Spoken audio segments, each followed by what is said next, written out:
রাসূল করিম সাল্লাল্লাহু আলাইহি ওয়াসাল্লাম মহান রব্বুল আলামিনের পক্ষ থেকে দায়িত্ব পেয়ে মসজিদ গড়েছিলেন এবং মসজিদকে আল্লাহ তাআলার পছন্দ অনুযায়ী মর্যাদায় প্রতিষ্ঠিত করেছিলেন। আলাদা কোনো ক্যাবিনেট হাউস ছিল না এবং আলাদা কোনো রাষ্ট্রপতির অথবা প্রধানমন্ত্রীর কোনো কার্যালয় ছিল না। সমস্ত দায়িত্ব আঞ্জাম দেওয়া হতো মসজিদে নববী থেকে। বিভিন্ন ধর্মের মতের মানুষ সারা বিশ্ব থেকে প্রতিনিধি নিয়ে তার কাছে এসেছেন। তিনি তাদের সকলের সাথে মিলিত হয়েছেন মসজিদে নববীতে। রাষ্ট্রের সকল কর্মকাণ্ডের পরামর্শ আহলে রায়দের সাথে করেছেন মসজিদে নববীতে।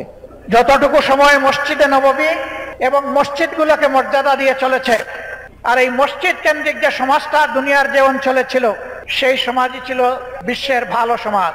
আর রাসূল করিম সাল্লাল্লাহু আলাইহি সাল্লাম যে সমাজ মসজিদে নববীকে কেন্দ্র করে গড়ে তুলেছিলেন, সেই সমাজ সম্পর্কে আল্লাহ তাআলার পক্ষ থেকে তিনিই সার্টিফাই করে গিয়েছেন, খায়রুল কুরুনি কারনি সুম্মাল্লাযীনা ইয়ালুনহুম সুম্মাল্লাযীনা ইয়ালুনহুম।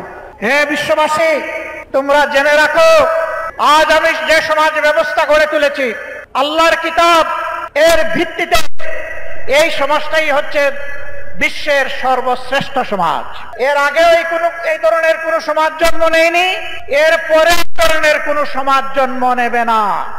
সুতরাং ওই সমাজকে অনুসরণ করে যে সমাজ ব্যবস্থা গড়ে উঠবে, সেই সমাজ ব্যবস্থাই দুনিয়ায় শ্রেষ্ঠত্বের আসনে বসবে। নবীজির এই সমাজকে বাদ দিয়ে মন গড়া কোনো মতবাদ তন্ত্র মন্ত্র দিয়ে যে সমাজ গড়া হবে, সেই সমাজ আল্লাহর কসম দুনিয়াকে শান্তি এবং সম্মান দুটার কোনোটাই দিতে পারবে না। এটি প্রমাণিত সত্য। দুনিয়ার যে কোনো মহাদেশে হোক, দেশে হোক, অঞ্চলে হোক, এটি প্রমাণিত সত্য। বাংলাদেশ 90% মুসলমানের দেশ। এদেশের 90% মুসলমান আল্লাহর উপর ঈমান রাখে, আল্লাহর কোরআনকে মানে, নবী করিম সাল্লাল্লাহু আলাইহি সাল্লামকে শেষ পয়গম্বর স্বীকার করে। এই দেশে আইন চলবে কোরআনের মতবাদে ইনশাআল্লাহ। এই জায়গায় যতদিন পর্যন্ত আমাদের দেশ না আসবে, এ দেশে আমরা কোনো সত্যিকারের মানবিক সমাজ কায়েম করতে পারবো না। বলবেন তাহলে এই দেশে অন্য ধর্মের মানুষ যারা আছে তাদের কি হবে?